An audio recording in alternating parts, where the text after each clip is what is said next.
Welcome back to a crazy little thing called Thought podcast with me, your host, Luke Richardson. And this episode is episode 4, Discovering Your Mental Health. We've already talked on previous episodes about how the mind works, how life truly works, and it's via the vehicle of thought.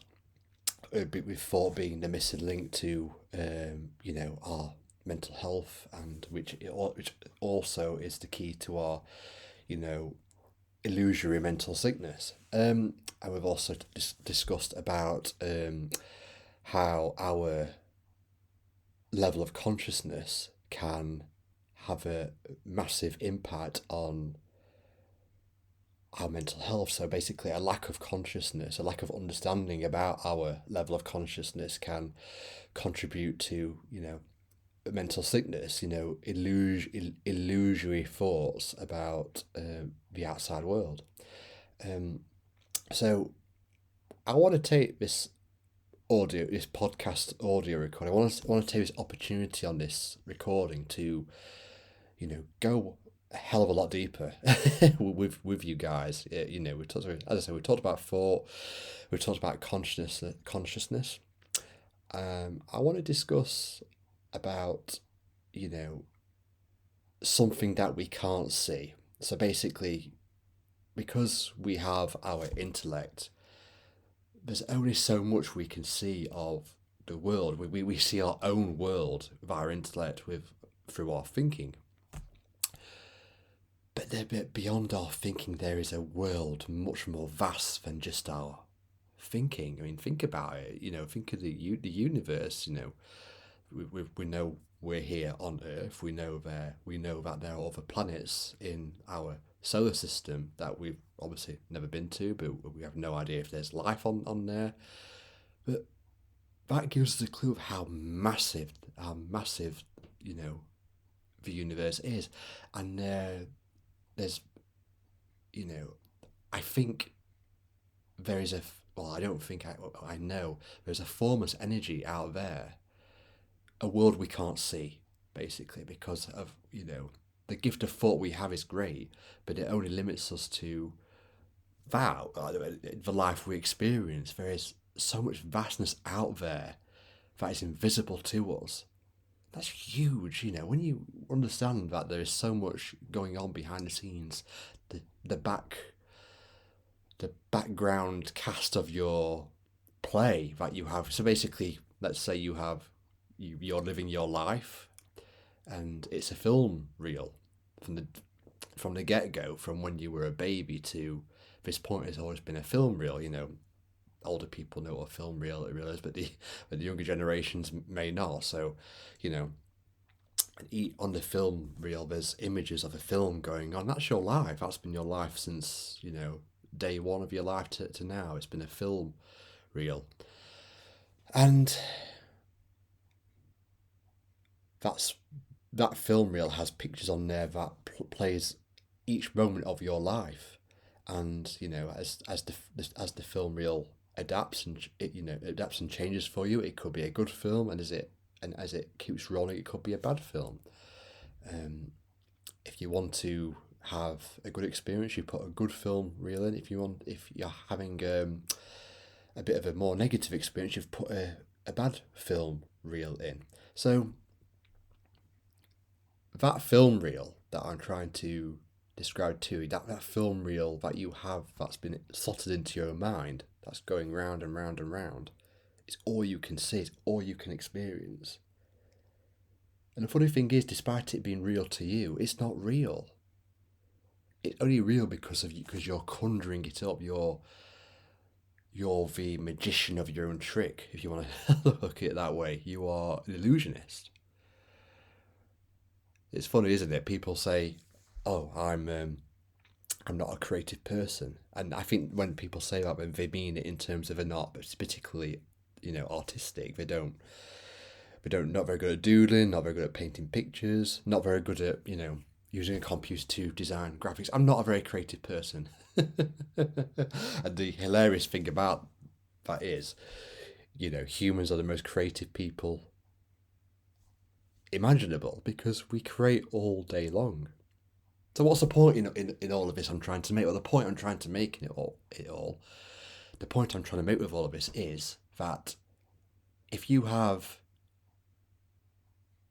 a film reel going on in your own mind, that's not technically real. It's real. It's going on. It's in your own mind. It's real to you. But the fact it can change in a heartbeat, it just shows how unrooted it is. You're 1 foot away from a different experience in your life. Now, as I said, behind the scenes is something that's bigger, that can't be touched. That's full of possibility. That's the it's basically the essence of life. It's what drives you. It's what controls the tide coming in and out. It's what changes seasons. It's what creates the weather. It's what creates, babies. It's massive. And you are more than the film reel that's going on in your own mind, the thought factory you're making, the movie, the experience. You're more than that. If you're having a good experience, you're probably not concerned about that because we tend not to get too concerned about good experiences as we do to bad ones. The point I'm trying to make is you are that. You are the vastness. I am. You are. Your neighbour is. Your boss is.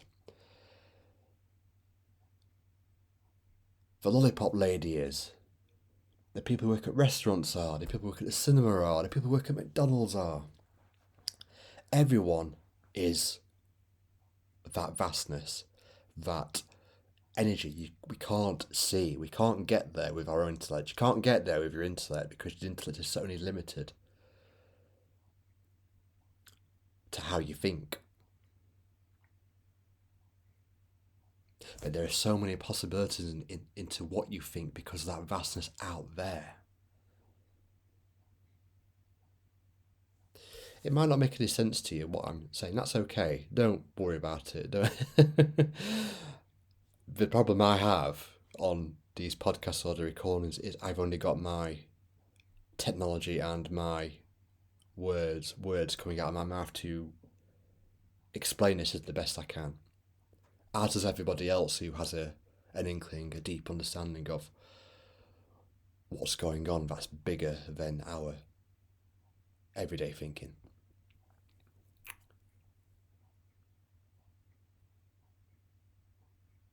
You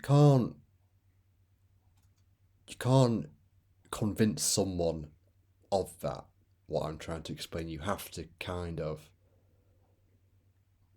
let other people try and see it for themselves if they can. If they can get that thinking away, they can push it away and just allow the wisdom, the invisible energy that I've been explaining to come through to them.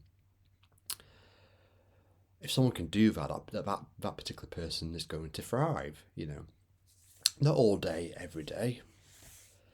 It comes through when we learn to relax because this is the problem. Thinking comes to us so fast and it looks so real that we get fooled by it each and every time. I'm trying to, explain this and teach this, and I'm the biggest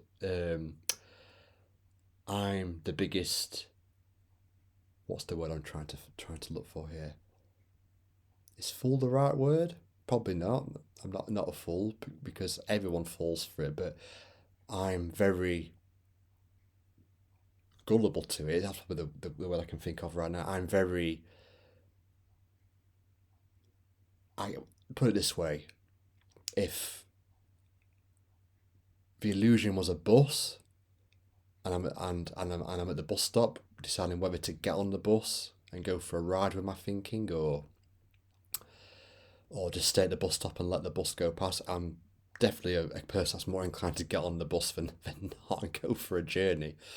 One that I wouldn't particularly wish to make, but I fall for it a lot, and I imagine you do too. And so does many people around the world. That doesn't make us bad people. That doesn't make us stupid. It's it makes us unashamedly human, I guess. That's the human experience right there, the intellect experience. But there's a spiritual experience out there as well. If you can just learn to take a grip off that everyday thinking, all those problems you've got going on in your mind, all that aggravation you've got going on.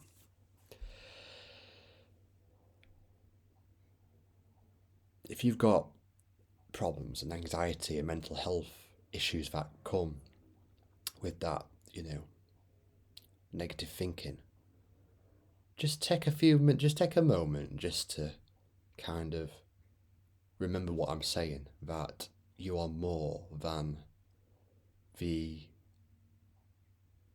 negative experience that you've got going on within your own mind. You are the invisible energy of life. And that's a pretty cool thing to know if you know it. The sad thing is, a lot of people go through their life not realizing that. They'll go from the day they were born to the day they die, not ever coming across this understanding of, how life and the mind really works, and they'll go through life, having pretty destructive thoughts, a lot of anger in their life, a lot of blaming on people, a lot of blaming on situations, a victim mentality. They're not a victim, Okay, the circumstances might not be particularly very, um, their circumstances might not particularly be very, admirable, but they came from the same energy as everybody else. Just because someone has a lot of money, has built a business and, or inherited a lot of cash, does not make them any better than someone who doesn't have a couple of pennies to rub together. Because we're all the same, and we've come from the same energy.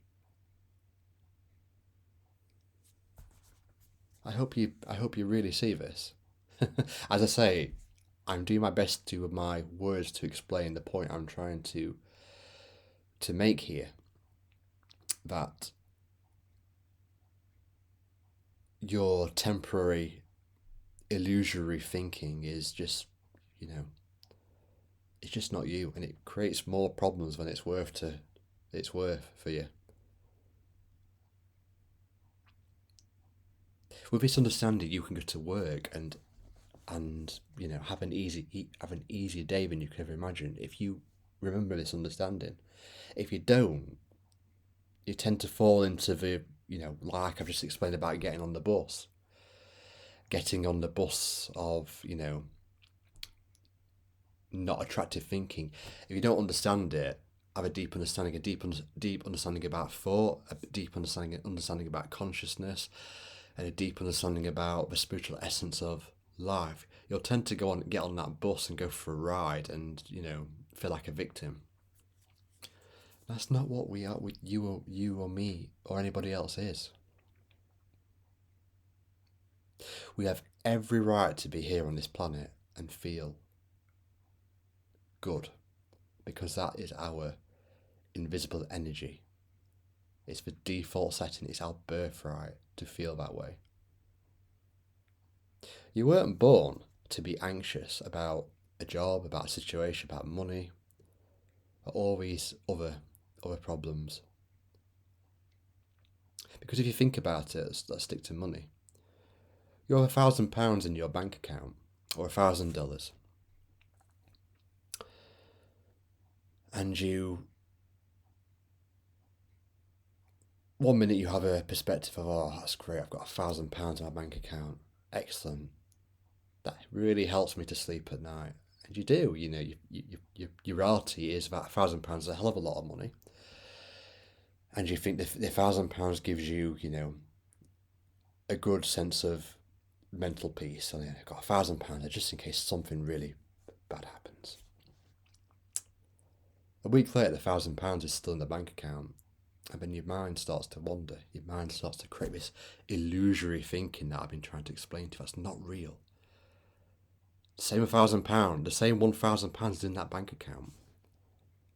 However, you start to make up a story in your own mind that £1,000 isn't enough money for X, Y, Z, and I really could do with £10,000. And then you procrastinate about it, you just sleep over it. Oh, it's the same. It's the same of £1,000 that it's creating in both those experiences, and then a week later comes, the £1,000 is still there. And then your film reel changes, your reality changes. I mean, you start to see the £1,000 as something that's quite positive again, something that's quite a bit of a security blanket for you. Oh, I don't know why I was so worried about wanting £10,000. The £1,000 is absolutely ample for me, for what I think, may or may not happen. It's all made up. I do it. Just because I'm telling you this doesn't mean I'm superhuman. I don't go through those experiences like you probably do. Like you're listening, like I go through these experiences just as much as you do. It's all made up. We're all innocent in it.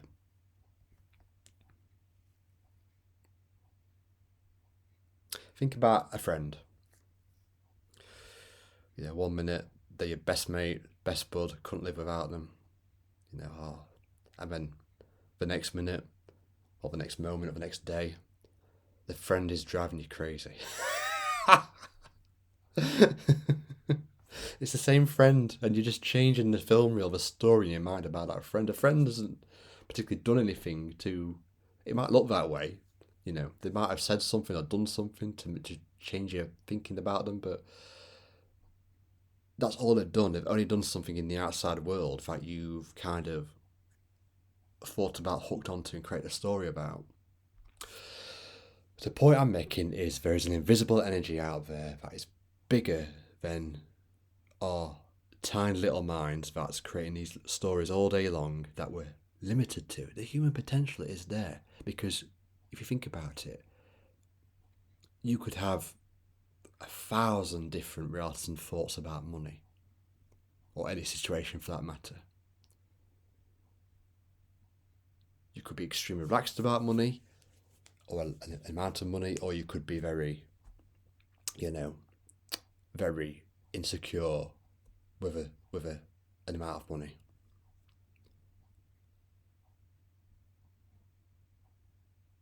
And that's why I think this podcast, this audio recording, this YouTube video, however you're watching it and taking this in, that's why I think that discovering your mental health is a very fitting title for this podcast, because you can discover your mental health via this understanding, this explaining I've been doing. You can discover your mental health in any minute, any moment of your life. You could discover it at 3 o'clock in the morning. You could discover it on the way to work. You can discover it in the midst of some very challenging circumstances, which just proves the circumstances are never the driver with your experience or your reality.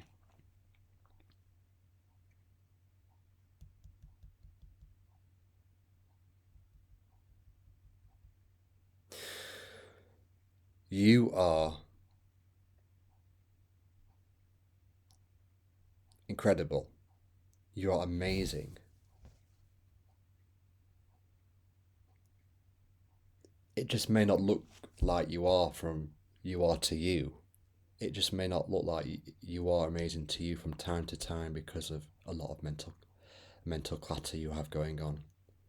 And that's okay, there's nothing wrong with having mental, mental noise going on in your own mind. The problem comes from when we don't understand where the mental noise is coming from. If we are basically blaming him, her, this, that, money, football, weather.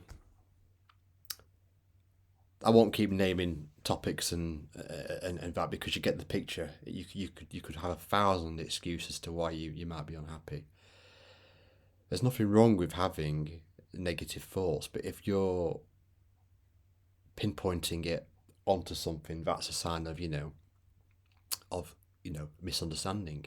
If you're a person that has bad thoughts, if you're someone who is having bad experiences, but even if it's just a little bit, if you know that, if you understand, even just a little bit, that it's not coming from the outside world, you're actually probably classed as a mentally healthily driven person, because you know that you are the creator of your mental trauma, and you know you are the creator of what can resolve the mental trauma.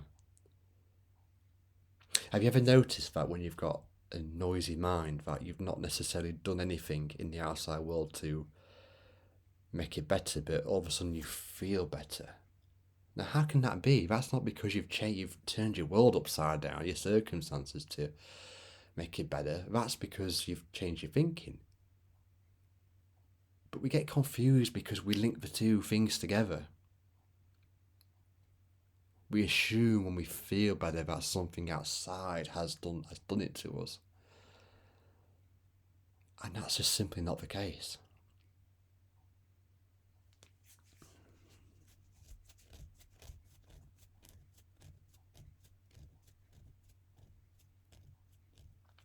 I've got two young daughters, and they are, not just them, all children are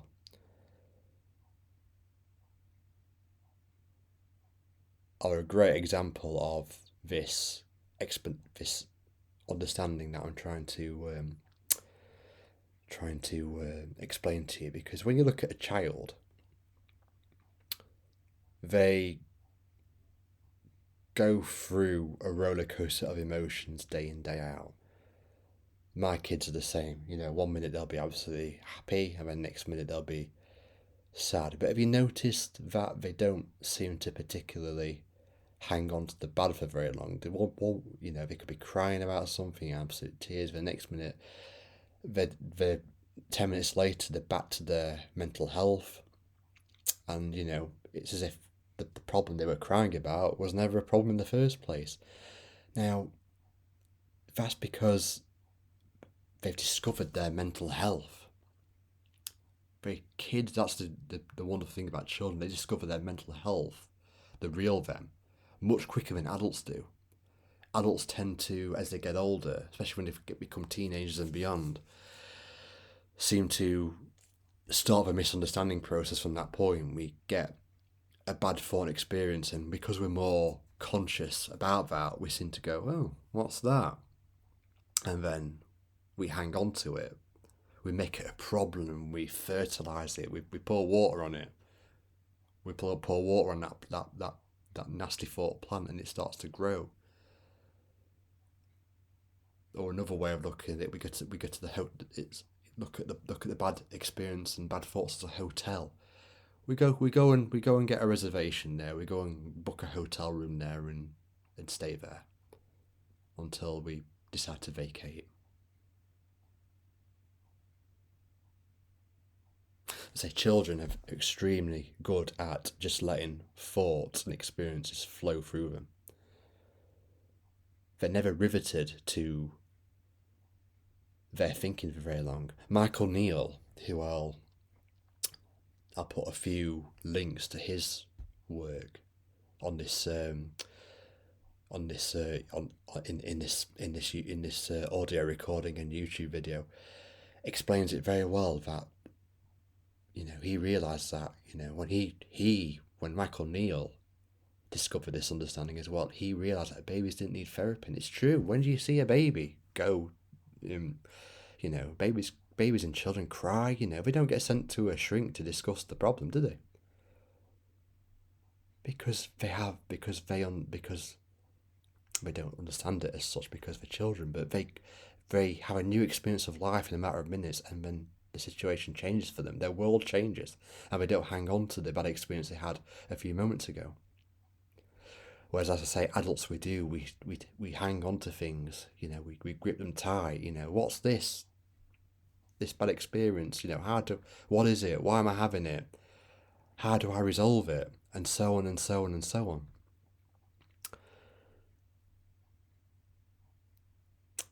I was on holiday a couple of weeks ago with my family, and when we were on the runway to jet off back to the UK from the place we were holidaying at, I had a I had a thought about how I had a thought then about how what a good way it would be to explain this understanding in terms of the role thought plays in our life. And Heathrow Airport's a good example of it, because in London, because I think there's a stat that a plane arrives and departs there every 30 seconds. Now, thoughts come and go within our mind a lot quicker than 30 seconds. Like, you're talking milliseconds, even quicker than that. But you can use Heathrow Airport and its runways as a good example of how thought works. You've got thoughts that are on the runway, and you know, say thoughts are on the Heathrow Airport runway in your own mind, the runway in your own mind. They are thoughts you are thinking about. If they're on the runway and on the tarmac, they are thoughts you are having, whether that's good or bad. Okay. If a thought is jetting off on the runway, let's say it's on the runway and it's jetting off somewhere else, that's a thought that's leaving your mind. And if it's coming onto the runway, it's a thought that's arriving into your mind. And that's a good way, it's a good metaphor of explaining how thought works. They come and go, just like planes at airports come and go. They're not there all the time. They're coming and going constantly. And if you can understand that's all that's happening, you're free. Because you are not that. You are not. It just feels like it's you. Doesn't it? It feels so real. And it's so cool that it's so cool to think about, but it doesn't become particularly cool if it's giving you chronic stress and anxiety.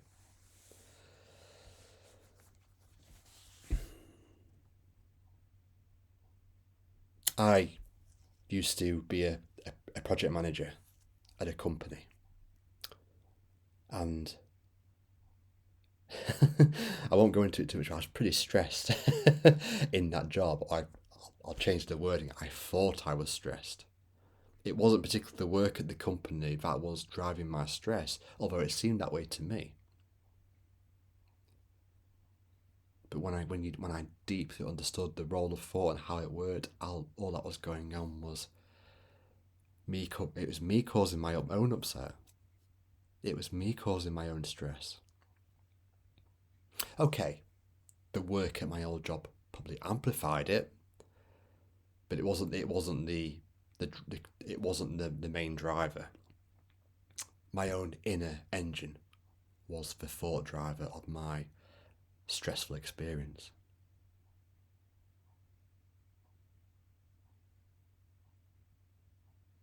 Because I am that formless energy, as are you, as are everyone else around on this planet.